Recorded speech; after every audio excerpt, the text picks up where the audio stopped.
ঢাকা মহানগর ছাত্রলীগের পক্ষ থেকে জানাই রক্তিম শুভেচ্ছা অভিনন্দন। সংগ্রামী সাথী বন্ধুগণ, আপনারা গত 1 থেকে 1.5 মাস ধরে দেখছেন কি ধরনের মৌলবাদী উগ্রতা এই বাংলাদেশে চলছে। মৌলবাদের প্রেতাত্মারা 71-এ যারা পরাজিত হয়েছিল আবার তারা জানান দিতে প্রস্তুত হয়েছে। এই স্বাধীনতার মাসে, বিজয়ের মাসে তারা আবার জানান দিয়েছে বঙ্গবন্ধুর প্রতিকৃতিতে হাত দিয়ে তারা বাংলাদেশকে আবার পাকিস্তানে পরিণত করতে চায়, তালেবান রাষ্ট্রে পরিণত করতে চায়। বাংলাদেশ ছাত্রলীগের নেতা কর্মীরা ঘরে ঢুকে যায়নি, সেই সময় আসেনি। এখনই এই বাংলাদেশে পাকিস্তানের প্রেতাত্মারা মার দখল করে নেবে।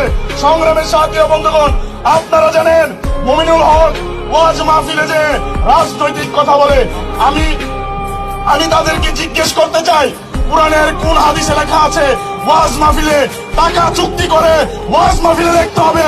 এটা কি হারাম করা হয়েছে? যেই দেশে শেখ হাসিনা 500-র বেশি মডেল মসজিদ তৈরি করেছে, যেই দেশে শেখ হাসিনা করোনাকালীন সময়ে মাদ্রাসার ছাত্রদের তারা যেন খেয়ে থাকতে পারে টাকা দিয়েছে, প্রণোদনা দিয়েছে, যেই দেশে বঙ্গবন্ধু সর্বপ্রথম ইসলামী ফাউন্ডেশন প্রতিষ্ঠা করেছে ইসলাম ধর্মকে এই দেশে প্রতিষ্ঠার জন্য, সেই বঙ্গবন্ধুর বিরুদ্ধে কোন লোকেরা কথা বলে, কোন ইসলামের লোকেরা কথা বলে? যেখানে এরদোগান বলেছে তার দেশে বঙ্গবন্ধুর প্রতিকৃতি তৈরি করবে, তাহলে